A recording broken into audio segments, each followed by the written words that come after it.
बोलो क्या समस्या थी तुम्हारी? क्या समस्या थी? चुप चुप चुप नहीं रहना है। नहीं सर, चुप तो नहीं रहना है, लेकिन ये बेफालतू बातें करती है। हाँ, ये गलत है। करती है। ये हम नाम लिखते हैं, एक बोलती है मेरा लिख, दूसरी बोलती मेरा लिख, रिया तो बहुत हंसती है वो, मैं उसे मना करती हूँ तो भी बहुत हंसती चलती है उसे। हंसना अच्छी आदत है। बहुत ज्यादा। नहीं, अच्छी आदत है। सुनो, पर सुनो, मैं भी चाहता हूँ कि आप खूब हंसे। खुशी बड़ी मुश्किल से मिलती है, पर एक बात, नीकी पे फीकी लागे बिन अवसर की बात, नीकी पे फीकी लागे बिन अवसर की बात, और फीकी पे नीकी लागे सु अवसर की बात। हाँ, मतलब अगर आपने बे अवसर पर अगर आप हंस रहे हो तो आपकी हंसी का कोई मोल नहीं है। जो खुशी है उसको एंजॉय करें। मैं हंसूँ, सब हंसे, ठीक। और लेकिन अवसर पे अगर कोई अवसर ऐसा चल रहा है, हो सकता है कि किसी के घर पे कोई बीमार हो और वो पता नहीं किस कंडीशन में उसको छोड़ के आया है, और आप उसके जा कर के उसका क्या और अब बताओ, वो आपकी खुशी में साथ दे पाएगी? वो नहीं। उसकी तो तकलीफ है। तो ऐसी कंडीशन में आपको उसकी तकलीफ के साथ जुड़ करके उसको एहसास कराना चाहिए कि मैं भी तेरे साथ हूँ, ताकि उसे लगे कि चलो कोई तो मेरे साथ है दुख में। समझ आ रही है? सबसे बड़ी स्थितियाँ ये है कि बेटियों को बड़ी मुश्किल से हज़ारों साल बाद में तो पढ़ाई के अवसर मिले हैं, और पढ़ाई में आप किसी भी चीज़ में बाधा पहुंचा देना। मैं खाना खा रहा हूँ, मैं मेरी कह रहा हूँ, मेरी पर्सनल, उसमें चाहे तुम मुझे बाधा पहुंचा देना, मैं आपको कुछ नहीं कहूँगा। आप मेरी थाली में मिट्टी डाल देना, मैं कुछ नहीं कहूँगा आपको। लेकिन मेरे आपसे यही विनम्र निवेदन है कि आप कोई पढ़ रहा हो ना, उसे बाधा मत पहुंचा देना। क्या पता अगले सेकंड उसको पढ़ने का अवसर पता नहीं कौन छीन लेवे। बेटियों से पढ़ने का अधिकार बड़ी मुश्किल से मिले हैं, और कब उसका वो अधिकार छीनने वाला है इसकी कोई गारंटी नहीं है। ठीक है, समझ में आ रही है मेरी बात? तो पढ़ते हुए बच्चे को कभी डिस्टर्ब मत करना, नहीं तो आप कितने ही जतन कर लेना, इससे बड़ा कोई नरक आपको नहीं मिलेगा। कितने ही आप दान कर लेना, पुण्य कर लेना, भगवान को मानेगा ही नहीं। भगवान आपको यही कहेगा कि जिस पढ़ाई का अधिकार प्राप्त करने के लिए हज़ारों साल गुजर गए, तब जाके बेटे को पढ़ने का अधिकार मिला था, और उस समय भी आपने उनसे वो अधिकार छीना, उनको डिस्टर्ब किया। समझ में आ रही है मेरी बात? तो जब बेटियां पढ़ रही हो तब उन्हें कभी डिस्टर्ब मत करना। कोई भी हो, चाहे दुश्मन का बच्चा हो। कोई कहे ना कि वो पढ़ रहा है, वो दुश्मन का बच्चा है, फिर भी आप उसका नहीं। जैसे कोई नमाज़ पढ़ रहा हो या कोई प्रार्थना कर रहे हो तो हम डर जाते हैं, अरे देख भगवान का मंत्र जाप कर रहा है या नमाज़ पढ़ रहा है, उसको डिस्टर्ब मत करना वरना भगवान सजा देगा। डर जाते हो ना? मैं कह रहा हूँ कि मैं नहीं कह रहा कि तुम उनको डिस्टर्ब करना, पर उससे भी ज़्यादा इम्पोर्टेंट है कि पढ़ने वाले को डिस्टर्ब मत करना। उनको डिस्टर्ब कर दोगे ना तो भगवान आपको माफ़ कर देगा, लेकिन पढ़ने वाले को डिस्टर्ब किया तो ईश्वर या अल्लाह आपको कभी माफ़ नहीं करेगा। उनको डिस्टर्ब करने वाला तो वो भगवान ये सोचेगा कि कोई बात नहीं, मेरा ही तो नाम ले रहा था, मैंने इसकी नमाज और अजान कबूल कर ली, मैंने इसकी प्रार्थना कबूल कर ली। ठीक है ना? जैसे मान लो तुम मेरे पास मेरे लिए दूध लेके आ रहे थे और रास्ते में किसी लड़की ने ढुला दिया, तो मैं देख रहा था, तो मैंने कहूँगा कोई बात नहीं, मैंने आज नहीं पिया, कोई बात नहीं। फिर भी मैंने मान लिया कि तू लेके तो आ रहा था, इसमें तेरी कोई गलती नहीं कि दूध गिर गया, क्योंकि दूसरे ने गिराया था। लेकिन हो सकता है कि कल आप राष्ट्रपति, ईश्वर ने आपको राष्ट्रपति बनने के लिए तैयार किया था, आप ये किताबों की पढ़ करके आप राष्ट्रपति बनने के उस मंजिल तक पहुंचना चाहते थे। आप जैसा कोई दूसरा बनाया ही नहीं ईश्वर ने, तो एक देश का अच्छा राष्ट्रपति छीन लिया ना आपने, उसकी पढ़ाई छुड़ा करके, डिस्टर्ब करके। छीना कि नहीं छीना? तो कितना बड़ा नुकसान हो गया। अजान, नमाज या प्रार्थना से ज़्यादा नुकसान हुआ कि नहीं हुआ? हुआ ना? मानते हो ना आप इस चीज़ को? तो पढ़ने वाले को कभी डिस्टर्ब नहीं करना। हंसना है, हंसना सबसे अच्छी एक्सरसाइज है, और सबसे अच्छी कोई प्रार्थना इस दुनिया की, किसी भी धर्म की। हिंदू हंसते हैं कि नहीं हंसते?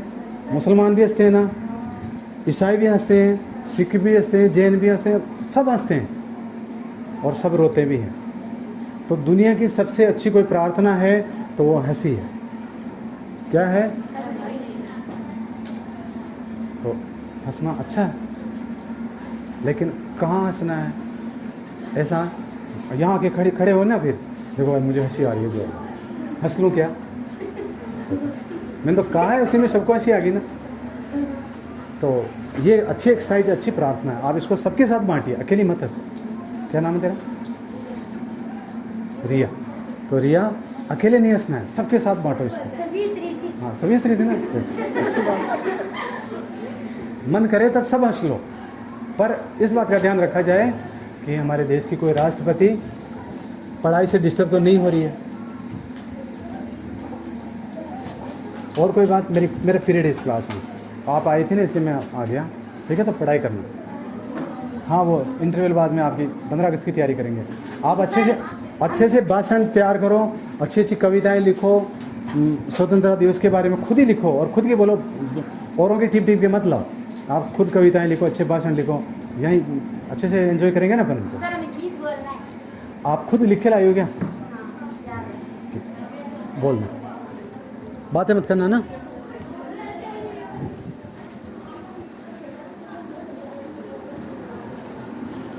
क्लास खाली है, सिट डाउन।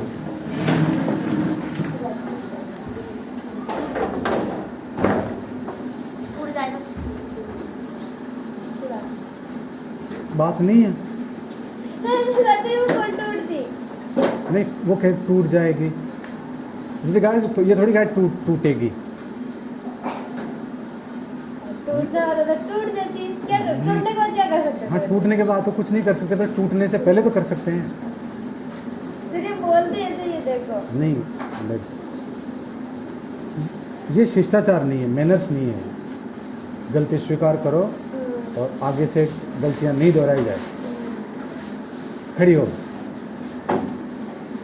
लाड प्यार बिगाड़ देता ना इंसान बच्चे को, तो ये लाड प्यार बिगाड़ देता। मैं नहीं चाहता कि मेरा विद्यार्थी ऐसे के वो मैनर्स लेस हो। अभी भी सही खड़ी नहीं है। सर गलती हो गई। आप क्यों लाड़ा की बुआ बन रही हो? है नहीं, ये लाड़ा है ना, सही बैठ।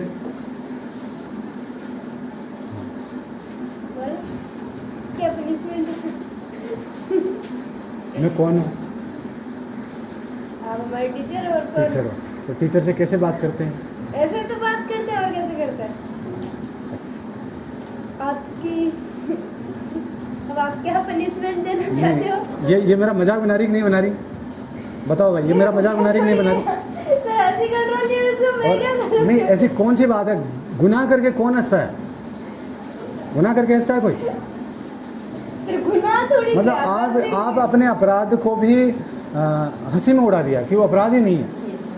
सर अब जो गलती की है तो की है, आपको क्या करें उसका? अब हंसेंगे तो अपने हो गए। नहीं तो हम उसको इतने हल्के में थोड़ी लेंगे।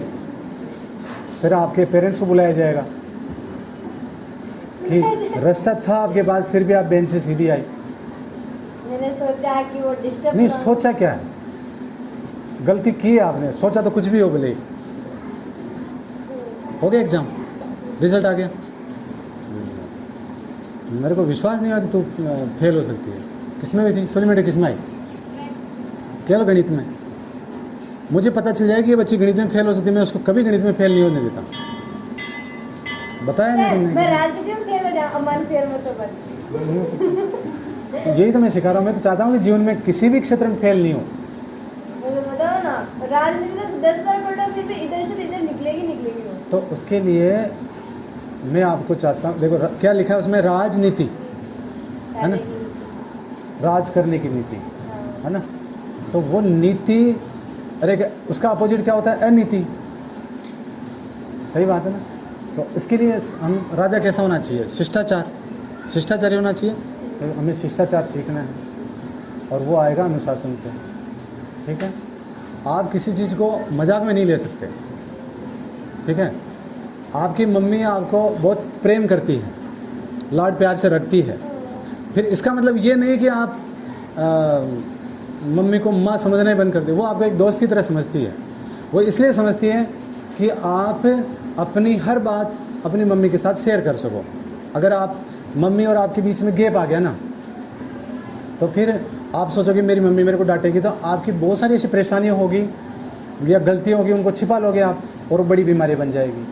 तो मम्मी को दोस्त इसलिए बनाना चाहिए एक बेटी को, ताकि वो हर बात अपनी मम्मी के साथ शेयर कर सके और मम्मी अच्छी गाइड हो सकती है उसके लिए, ठीक है। वैसे टीचर और स्टूडेंट के बीच में भी गैप नहीं होना चाहिए, ताकि एक टीचर अपने विद्यार्थी की हर कमी को पहचान सके और उसका मार्गदर्शन कर सके। तो आपको क्या करना चाहिए, ये ठीक है आपका खुलापन है, मैं इसका स्वागत करता हूँ, पर इस खुलेपन की आड़ में आप वो उच्छृंखलता करने की आज़ादी नहीं मिलेगी, ठीक है। अच्छे विद्यार्थी होने की है कि भाई आप शिष्टाचार का उपयोग करें, आपको रस्ते रस्ते आएँ, सीधे बेंच से नहीं आए, टूट सकती है इस चीज़ का आप ध्यान रखें। आपको वो जो होता है ना स्विमिंग पूल, उसमें उतना ही पानी भरा जाता है जितने से आप डूबेगे नहीं। लेकिन अगर आपको आपको मन घुटेगा, अरे यार इतनी सी जगह में भी कोई तैरा जाता है क्या, ठीक है हम आपको समुद्र में छोड़ देते हैं, जितने तैर सको उतने तैरो, लेकिन वहाँ फिर बचाने भी कोई नहीं आएगा आपको, ठीक है ना। तो फिर वहाँ स्वनियंत्रण या स्व अनुशासन जरूरी है। तो आपसे आपका समाज, देश, आपके माँ बाप और यहाँ तक कि आपका खुद का व्यक्तित्व भी ये अपेक्षा रखता है कि आप जहाँ खड़े होना लोग सम्मान से झुकें। लेकिन इसका मतलब ये नहीं कि हमारी स्वतंत्रता या खुशी को हम गिरवी रख दें, वो तो उनको तो उसको आज़ाद रखना है। लेकिन जहाँ अपेक्षा की जाती है कि आप एक बहुत अनुशासन के मामले में बहुत अच्छे विद्यार्थी हो, वहाँ उसका परिचय दीजिए। तो उसका परिचय ये है कि आप टेबल को पार करके सीधे नहीं आओगे और टीचर से किस तरह से बात करनी है उसको आप उस समय फॉलो करोगे, ठीक है। तो पेपर कैसा हुआ गणित का? अच्छा हो गया? हो गया। और वो क्या नाम उसका, आरिफा दिया था पेपर उसने? अच्छी विद्यार्थी फेल होगी भाई, मुझे तो तकलीफ हुई। हाँ, बाकी सब में उसके फर्स्ट डिवीजन के नंबर है, गणित का नहीं होगा। बीमार हो गई थी वो, पता है तुम्हारे को? क्या हो गई थी? क्या हो गई थी? बीमार हो गई। बीमार हो गई। अब देखिए सुनिए, आप लोग क्या है कि आपका सोचने का जो तरीका है ना ऐसा है, इसको आप इतना बनाओ, और मैं कहता हूँ कि इतना भी नहीं, इसको इस परिधि को ही मिटा दो आप। समझ में आ रही है बात? ऐसे तो आप हो ही, और सब चाहते हैं कि आप ऐसे ही बने रहो।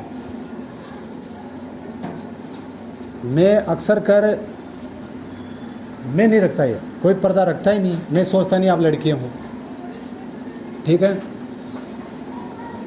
2015 से लेकर आज तक मेरे पास कोई शिकायत नहीं आई, अभी आई है ना। मैं अक्सर कहता रहता हूँ पॉक्सो एक्ट वाली। तो ये अगर मैं नहीं बताऊँगा आपको, मतलब मैं का मतलब टीचर, अब वो महिला है कि पुरुष है, महिलाएं नहीं है तो कौन बताएगा आपको? या तो जो महिलाएं हैं वो बताएं, और नहीं बताएंगे तो मुझे पता नहीं है, तो फिर एक टीचर की जिम्मेदारी है ना कि वो बताएं आपको। नहीं बताओगे तो फिर आप किसी दिन पेपर से ऐसे वंचित रहोगे। मेरे बैग में पड़ी है, बैग कंप्यूटर रूम में पड़ा, कंप्यूटर रूम में मेरा बैग पड़ा ना, अरे ले उसके पीछे वाली जेब उसमें पड़ी है। तो ये दिक्कतें हैं। और अगर इन चीज़ों पर अगर आज़ादी का मतलब ही क्या है? आज़ादी का मतलब क्या है? इसको तोड़ना, इसको तोड़ो और मानसिकता को इतनी खुली रखो कि उसमें से फिर जो चीज़ आपके काम की उसको ले लो। आप अगर कोई आपका माइंड वॉश कर देता है, मैं आपका माइंड वॉश करता हूँ मेरे फ़ायदे के लिए, कि जैसे ये है, ये अभी मेरे से अच्छी बात कर रही है कि मुझे लगता है कि चंचल मेरी फेवरेट स्टूडेंट है, मेरा कहना मान ही लेगी, तो मैं इसका मिसयूज़ कर सकता हूँ। आज तो मैंने मिसयूज़ कर लिया, लेकिन ऐसी चंचल जिसको इसके माँ बाप ने बड़े प्रयासों से पाला पोसा, कैसे इसकी माँ ने कभी बीमार भी हुई है, इसका कैसे इलाज करा, उनकी दिन रात की नींदें हराम हुई है, ऐसा फूल जैसा जो बच्चा है वो उन्होंने तैयार करके हमारे को दिया है। तो किस लिए दिया? हमें नहीं दिया, उन्होंने अपने देश को सौंपा है कि वो देश की उम्मीदों पे खरा उतरे। लेकिन अगर मैं अब मेरे स्वार्थ के लिए इसका माइंड, बस इसका एक ही खुलापन है, इस खुलेपन का मैं मिस यूज़ करके इसको मेरे स्वार्थ के लिए कि इसको मैं कि चंचल ऐसा बोल देना या ऐसा कहना, और उसमें व्यक्तिगत स्वार्थ मेरा है और इसके लिए मैं इसका उपयोग करूँगा ना, तो चंचल तो गई ना काम से, गई ना काम से। इसके माँ बाप से मैंने एक अच्छी बेटी छीन ली, देश से एक अच्छी बेटी छीन ली। चंचल मेरे पास 6 महीने रहेगी, साल भर रहेगी, 2 साल रहेगी ज़्यादा से ज़्यादा। उसके बाद इसको इसी के समाज में जाना, इसी देश में रहना है। लेकिन इसका माइंड वॉश करके मैंने कितना बड़ा अन्याय किया है, उसकी सज़ा तो मुझे ईश्वर देगा। लेकिन मैंने एक बेटी का जीवन बर्बाद कर दिया, किया कि नहीं किया? तो इसलिए कभी भी इस हमारी विचारधारा है, मानसिकता है, उसको इतना छोटा मत बनाओ। मैं आपको इतनी आज़ादी देता हूँ कि आप खुल करके बोलिए, प्रश्न यहाँ करिए। आपको अगर आपका कोई प्रश्न ऐसा नहीं होगा जिसका जवाब नहीं दिया जाएगा। अगर प्रश्न नहीं पूछोगे तो फिर आप वही ऐसे बने रहोगे, ऐसे कैसे, ठीक है ना? किसी का कुछ नहीं बिगड़ेगा, आपका बिगड़ रहा है। फेल होके जाओगे और समाज में जाकर भी आप फिर जहर फैलाओगे। और इसी उम्र में किशोर अवस्था है, इसी में आपको सबसे ज़्यादा माइंड वॉश होता है, इसी में आप गलत रास्ते चल पड़ते हो, इसी में आपके दिमाग का सबसे ज़्यादा दुरुपयोग किया जाता है, और इसी उम्र में आपको सबसे ज़्यादा मार्गदर्शन की ज़रूरत होती है। अगर इस उम्र में सही गाइडेंस मिल जाए ना, तो आप राष्ट्रपति भी बन सकते हो और यूएनओ के महासचिव भी बन सकते हो। यही ऊर्जा की उम्र है। तो इस उम्र को, इस ऊर्जा को सही दिशा निर्देश की ज़रूरत है। इसी में क्या होता है, आपको लगता है कि थोड़ा सा मीठा बोलते हैं, आपको लगता है कि यही है मेरा अपना, तो इसके सिवा और कोई है ही नहीं, और फिर इसकी सज़ा आप जीवन भर चुकाते हो। क्या हो गया, मैं यहाँ से अगर मीठा बोल रहा हूँ ना, तो उसके पीछे कि मैं मेरी क्लास को अच्छा वातावरण बनाना चाहता हूँ। अगर इसमें मेरा मकसद ये है कि नहीं, मैं चंचल को मेरे फेवर में करना चाहता हूँ, तो इसका मतलब मैं गद्दार हूँ, मैं गद्दार हूँ। फिर क्यों चंचल को मेरे फेवर में करूँ? मैं मेरी लड़ाई मैं लड़ूँ ना। अगर मुझे किसी से कोई डर है, तो डर किसको होता है? जो गलत काम कर रहा है।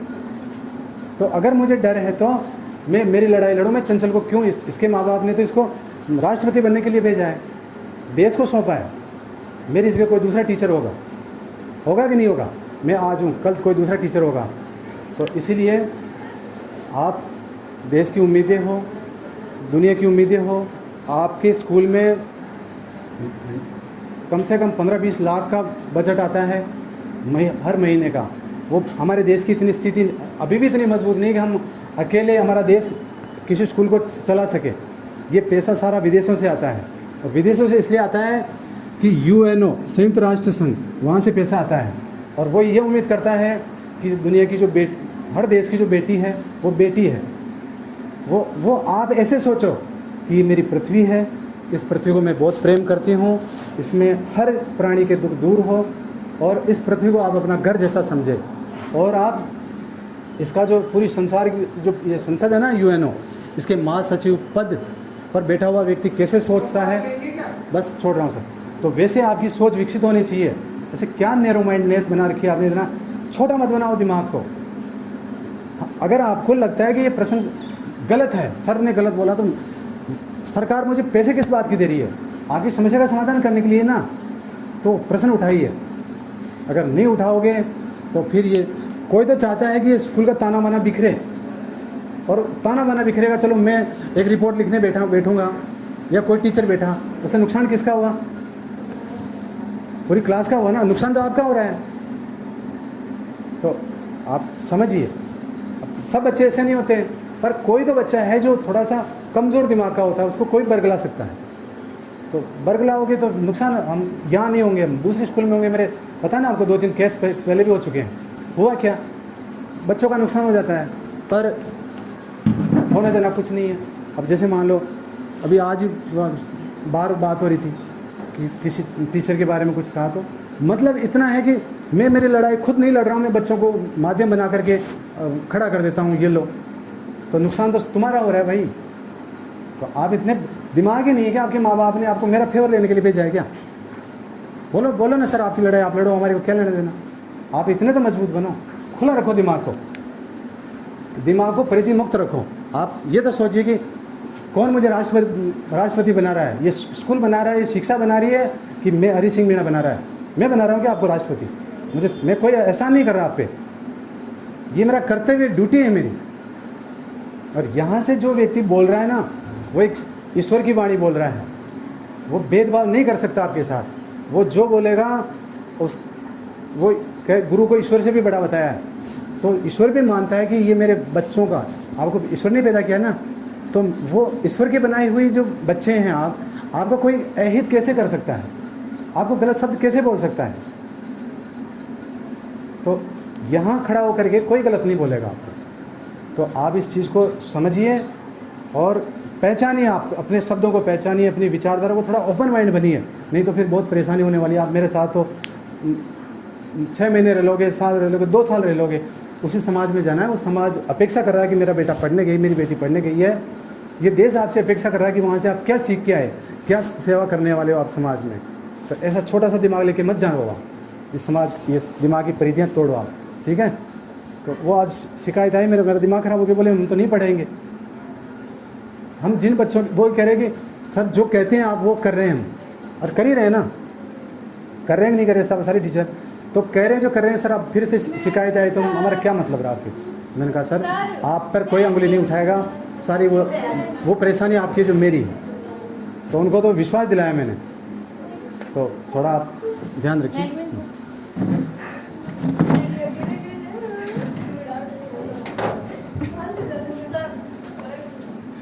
पहले नहीं गए फटाफट, मैं भी पीरियड में रहूं। पागल की तरह मत बोल, अभी तो समझाया था तेरे। हाँ सर, मैं भी पीरियड में रहूंगी। हाँ रहना, सर रखते नहीं। हाँ रखेंगे, यहाँ रहेंगे।